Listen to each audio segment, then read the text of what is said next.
Hey my friends, what's up? It's Shamrocked here with a weekly talent build for you guys. This is for all dungeons, just like the last one I did. And oddly enough, it's very similar to the last one. So the last video I did for basically talent guides for all the dungeons was an Afflicted week as well. The only difference was that it was fortified instead of tyrannical. So some of the stuff actually does change quite a bit. So I'm just going to go through what I would run for each and every single dungeon. And I'll just explain some of the choices that I made as well. So once in mind, keep again that the affixes this week are Tyrannical, Bolstering, and Afflicted. Because it's Afflicted, I'm going to advise that you take Poison Cleansing Totem and Improved Purify Spirit for every dungeon. If you're with a coordinated group and maybe you're not pugging as much and you can coordinate those Afflicted dispels a little bit better, you may want to forego the Improved Purify Spirit and spend it somewhere else, wherever you want. But if you're someone who's pugging or you're not in groups with good communication to deal with the Afflicted affix, having a bit more control is always a good thing. So I strongly encourage having both Poison Cleansing and Improved Purify Spirit. But once again, play it by ear, depending on your comp and all that stuff. So with that being said, I'm going to start with Brackenhyde. Brackenhyde, even though it's a tyrannical, the bosses aren't really a big challenge. The first boss, it's like an illusion. It seems like it's hard, but if you go and watch my 24 Brackenhide video, you'll see that it's actually very easy to deal with. So with the first boss out of the way, the hardest boss, like pretty much the only gatekeeper in this dungeon, is the last boss. Everything else is pretty easy on a tyrannical week. So just keeping that in mind, this is what I run. I run the Guardian's Cudgel just because it helps with a lot of the trash, as well as Stone Skin Totem, which also helps with the first boss. I do run Thundershock in this dungeon, even on Tyrannical, just because the trash is much more annoying than most of the bosses. And then because of Afflicted, I have Poison Cleansing and Improved Purify Spirit as well. Other than that, I have a pretty standard build here. What you could do, you don't really need Swirling Currents that much. Like really the only point where you're going to get a lot of value out of Cloudburst is most likely during the last boss if your group happens to let totems go off. So with that being said, what you could do is you could take this 1 point out of Swirling Currents and you could put it into Thunder's Paws as well, and that could give you a little bit more power to sort of evade quickly some of the swirlies and other stuff that the most of the trash does. But other than that, this is what I would run, and this is actually the import string that I'm going to post in the video as well. Keep in mind, even though it's not fortified, the bleeds from the lashers do hurt, so Stone Skin Totem will help with that as well. So just keep that on your bar and basically use it on cooldown throughout the dungeon. On the right side of the tree, I only have 1 point in Ancestral Vigor, even though it's tyrannical, and if you're running higher keys, I strongly feel like you don't need the second point there, and that allows me to run all 3 DPS talents. You actually see that's not a common theme this time on a tyrannical week. Most of the dungeons I'm running 2 points, especially if you're running 24s, 25s, even 23s. Having 2 points is great. I just feel like for Brackenhyde, it's not that great. If you're losing to the totem on the last boss, just having 5% extra health, I feel like is not as well, I don't know. Honestly, it's going to be up to you, but I run 1 point there.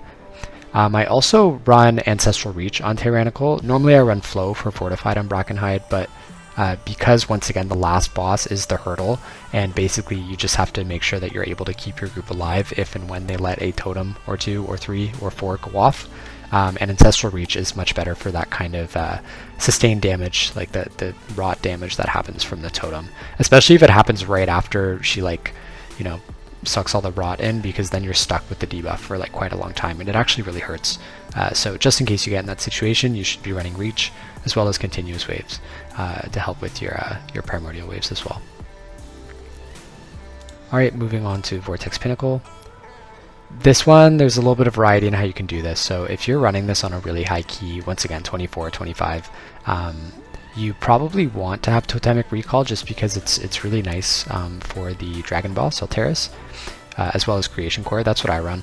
It also could be useful on the last boss depending on how your Cloudbursts line up and if you have any emergencies, but really it's for the second boss. So if you feel super confident in the second boss and that you don't need this Totemic Recall, especially if you're running maybe some lower keys, like anything 22 or lower, you could probably take these points and put them either into Surging Shields or put them into Thundershock, which is actually what I would recommend just because it gives you a little bit more control over the ATs. But other than that, this is what I run. It's actually not normal for me to not take Thundershock, but honestly on an Afflicted week where you have to put 2 points into your Poison and your Curse Cleanse, I feel like since it's not fortified, losing that stun is not the worst thing in the world. Most of these ads you can interrupt. Your group will help you with stops, and even if you can't stop, most of the stuff you can heal through as well. So not super important. That being said, I do take Purge. Purge does help with the like droplet water dudes that put their shields up, and then also the Imperial Assassins. If they happen to get a cast off, you can dispel it with Purge as well. That being said, once again, if you have a group that already has purges or has, dispels like that, then you could probably use this talent point elsewhere. Once again, I would recommend Surging Shields or going into Thundershock. Additionally, what you could do, because it is a bolstering week, although I don't recommend it unless you're like really struggling with this, is the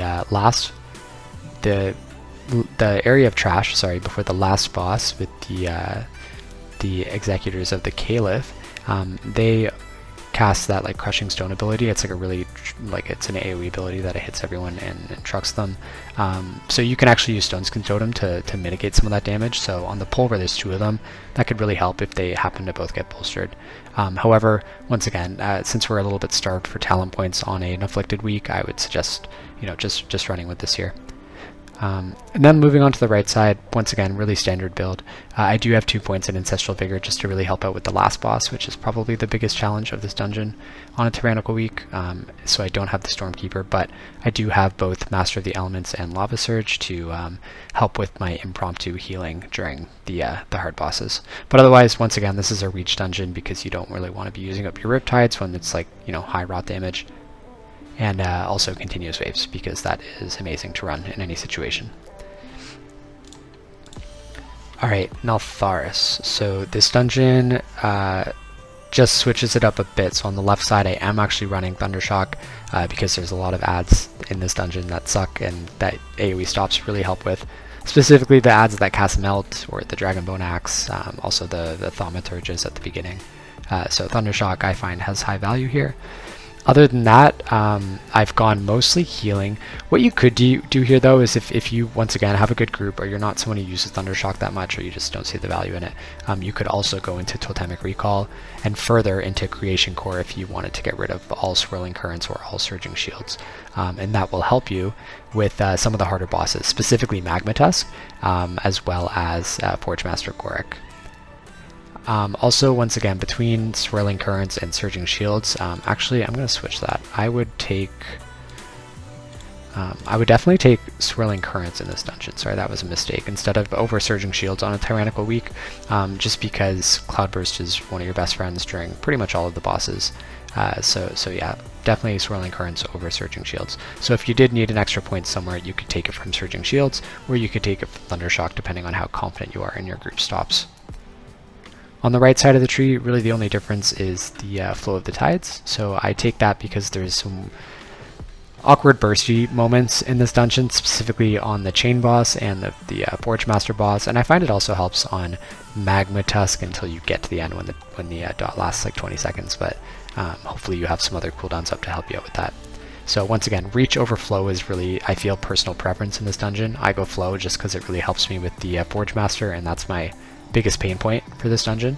But if you have a different playstyle, or you find a different part of the dungeon hard, you may want to run reach instead. But yeah, that's pretty much it for Neltharus. Moving on to Halls of Infusion. And when I put the import string in for Neltharus, I'll do 2 Swirling Currents instead of Surging Shields. Okay, Halls of Infusion. So this build is pretty much, to be honest with you, built completely around the Kajin boss fight. Because that is by far the biggest healing check requirement. If you're doing like 24s and 25s, you need some really big HPS to get through that. So on the left side of the tree, in my personal opinion, I think you need Creation Core to do that boss in higher levels, unless you're really, really skilled, which I'm sure some people out there are. But this is going to make your life a lot easier because it essentially gives you 2 free Cloudburst totems to use during the Kajin fight. Which can really come in handy, especially if your group is taking a little bit longer to kill her than you would like. Other than that, for this dungeon, I do go into Guardian's Cudgel in order to get Hex. Hex is something that you should have for the last boss, unless, once again, you're with a group that has stops that they can do it without you needing Hex. And if that's the case, then I would definitely take that point out of Hex and put it somewhere else. I also only have 1 point in Nature's Guardian. I really only recommend doing this if you have the Spore Cloak embellishment, which for anybody who doesn't know this, the Undulating Spore Cloak is an embellishment that you can craft, and it when your health goes below 30%, you basically get a massive shield for like almost all of your health bar, and it's amazing in Mythic Plus, so if you have not crafted that embellishment yet, I strongly recommend it. So anyways, because of that cloak, it's already like a cheat death, so I feel like 1 point in Nature's Guardian is fine. You could even take the 2nd point out and see how that goes. Just because there's so much in this dungeon that needs, especially on an Afflicted week, we're very starved for points here. Ideally, I would love to have Thunderous Paws. I would love to have Surging Shields. I would love to even be able to get into Gust of Wind for that first boss, but for me it's just too expensive considering what else I need to survive the 3rd boss. So instead I do have Wind Rush Totem, just to help out with the first boss as well. Oh, and quick note, I do run Mana Spring in this one, just because once again that 3rd boss is such a mana tank, so every little bit helps out there. Looking on the right side, once again this is all structured just to beat that 3rd boss. The only reason I have 1 point in Ancestral Vigor instead of 2 is because I just don't have the points for it. I really want to be able to use Wave Speaker's Blessing. I really need both Lava Surge and Master of the Elements to sort of once again impromptu buffs to my healing throughout that fight. That can really help. But anyways, yeah, that's what I would run for that boss. So once again, import string in the details for this video, and you can sort of tweak it how you want. Next, we're going to Underwrought. Underwrought, really simple. This is another dungeon where I only run 1 point in Ancestral Vigor. I feel like you don't need 2 unless you're running really high keys, like if you're maybe doing 25s or 26s, in which case you're probably not watching this video. But if you are not and you're running 24s and lower, I would think 1 point in Ancestral Vigor is totally fine. And that gives you enough points to take Stormkeeper, and this is a fun dungeon to kind of crank with your DPS anyways. I also use Reach just because the last boss and Kragmaw are both very sort of wrought, well, maybe not Kragmaw so much, but honestly my biggest pain point is not Kragmaw. I find the last boss, the higher up I went, the last 24 I did, it's pretty intense. The healing can get pretty intense, especially if you don't have a priest to mass dispel. So yeah, that's actually why I run Reach in this place. But if you find Kragmaw to be like your biggest pain point, you may want to go into Flow of the Tides, because I feel like that fits the damage window of his Tantrum a little bit better. It's just high bursty damage happening over a somewhat short period of time. But honestly, I think you'd be fine with either Ancestral Reach or Flow of the Tides, so it's whatever you prefer. And then other than that, it's just the standard build.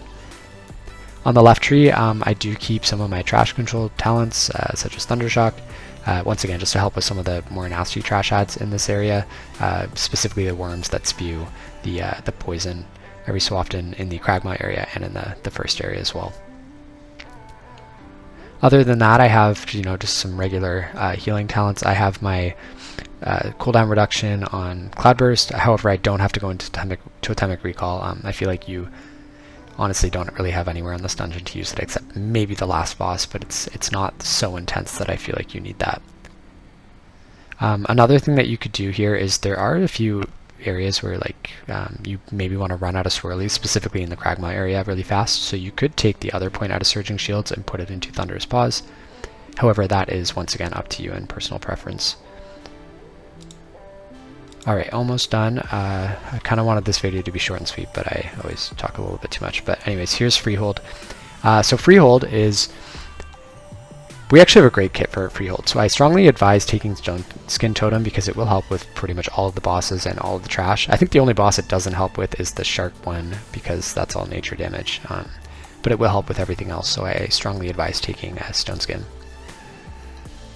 I also have Guardian's Cudgel and Thundershock, both of these CC talents for Freehold, just because there's so much trash and it's really annoying, and if you get harpooned and dragged into the spot at the wrong time, having these extra stops can really save you, especially using Thundershock if you ever get pulled into some sort of circle that can only be interrupted by a stun. On the right side of the tree, I have 2 points in Ancestral Vigor just because I was doing this on like 24s and 25s, and the extra health really could come in handy for the first boss and some of the other bosses that have the potential to one-shot you or get you really low health in a short amount of time. That being said, anything lower, and I was even contemplating it, even on a 24, I would possibly run Stormkeeper. I would want to see how comfortable I am with it because I'm I haven't successfully healed at 25 yet, but I would, once I worked my way up there, I would then gauge. But if you're running it on a lower key, like a 23 or lower, I highly encourage you to not have 2 points in Ancestral Vigor. I feel like 1 point is fine, and then the other point can go into Stormkeeper or whatever else you want. But other than that, nothing special. This is a dungeon where I run Flow just because the damage seems to be very bursty. It also really helps with the last boss, Harlan, with his damage spikes towards the end of the fight. I feel like Flow is really great for that. It's also good for the first boss as well. Okay, moving on to Ness Lair. So this is actually what I ran at 24 with this week, and it was successful. So this worked out great. I even completely messed up the worm boss, and I like popped a cooldown way earlier than I meant to, and then when I went to pop it later, like I didn't realize I didn't have it, so that kind of set me into panic, but we still were able to kill the boss. So anyways, I do have... Oh, that's not right. Sorry, that should be Creation Core. So I do have a Creation Core and Totemic Recall specifically for this dungeon, most specifically for the Worm boss, as well as the last boss as well. Having 2 extra Cloudbursts is nice, but on the Worm boss, you can use Creation Core, and that will give you an extra Poison Totem, as well as an extra Cloudburst. Even if you didn't want both points, you could just take Totemic Recall without Creation Core, and that would still give you an extra Poison to spell, which is amazing for this for that Worm boss fight on a Tyrannical key. Otherwise, this is what I would run here. I don't have all of my CC talents, unfortunately, just because going into Creation Core is expensive, especially when you also have to spend money, or sorry, spend a talent point on the Curse to spell. But Stone Skin is also something I would say I would strongly advise taking. It helps with the Pelters, which are still a really annoying part of the dungeon on Tyrannical. But more importantly, it helps with the first boss. So the Shatter, or the whatever it's called, that the first boss does, where he damages everybody and the damage increases based on ads being up, Stone Skin Totem can reduce that damage. So once you get high enough and that ability starts one-shotting even without ads, Stone Skin is going to be necessary in order to survive it. But even if you're not at that point, Stone Skin is great. It helps people stay alive because they usually take a little bit of extra damage from the initial Shatter. So yeah, this really helps. I also have both points into Swirling Currents over Surging Shields, which is a change from Fortified. I would probably have it opposite if it was Fortified. But Swirling Currents, you really just want your Cloudburst to be super powerful for basically all 3 bosses, so that's going to help with that. On the right side, nothing special. I have 2 points in Ancestral Vigor just because this dungeon is really tough and the bosses do a lot of damage. I also have Flow of the Tides. Once again, this is another dungeon where I feel like the damage windows really line up with Flow of the Tides, especially on the Worm boss with the Toxic, or sorry, with the Toxic Wretch, which is the poison. It really lines up nicely with that. So if you haven't tried Flow of the Tides on this dungeon, I would encourage it. I feel like pretty much for every boss, it's a better damage window than having just the regular 8% buffed chain heals. And finally, Uldaman. So this dungeon, pretty basic. Actually, on Tyrannical on a higher key, I would not run Stormkeeper. I would run Ancestral Vigor. But anyway, starting on the left side, I definitely would advise taking Thunderous Paws for this dungeon because it helps on the last boss. So the last boss puts out 3 debuffs on people, and they can either be dispelled by a magic dispel, and normally people will run a priest in this dungeon, so they'll be able to mass dispel the majority of them. But for the ones that they can't, and if you get the debuff, you can actually just go into Ghost Wolf and it will go off of you, and then you can dispel somebody else as well. I also recommend taking Stone Skin for this dungeon as well. It's really only for the 3rd boss, the Snake, the Sentinel Talandris, I think. It just helps with the bleed and the stomp. But other than that, once again, pretty standard. What you could do if you wanted to is take another point out of Surging Shields and put it into Totemic Surge. And if you're really confident in your dispels, you could also get rid of Thunderous Paws, although I wouldn't recommend it. Or if you're confident in your group stops, you can get rid of Thundershock. However, Thundershock is perfect for the hail of stone that the earthen dudes cast, which it does really high damage on higher keys, even on Tyrannical. So it's nice having a stop for that. But if you're able to spare some of these points, you could also go into Totemic Recall, which would just help out for the last boss as well as Emberon, because that's a lot of rot damage. This dungeon, Flow of the Tides versus Ancestral Reach, honestly I think this is one where it's preference. I don't really highly recommend one over the other. I personally find that that Flow of the Tides helps me with the third boss, the snake boss. It helps me build up some nice juicy cloudbursts to save people from the bleed. And I also like the way it lines up with the damage windows on the last boss. That being said, I feel like Reach lines up much better for Emberon, which is also a really tough boss. So really, it's whatever you would prefer. But otherwise, standard build, into continuous waves, master the elements and lava surge, all that stuff. All right, so that's it for this week. I will try and make another one for next week, especially, Afflicted makes it change a lot just because you have to take Improved Purify Spirit and Poison Cleansing Totem if you want to have, the most control over that affix. So yeah, I think things are probably going to be different next week when we're not dealing with that. But anyways, I hope you enjoyed this video. I put all of the talent strings into the details for this video, so you can 100%. You don't even have to watch this. You can just go into the details and pull those import strings for yourselves.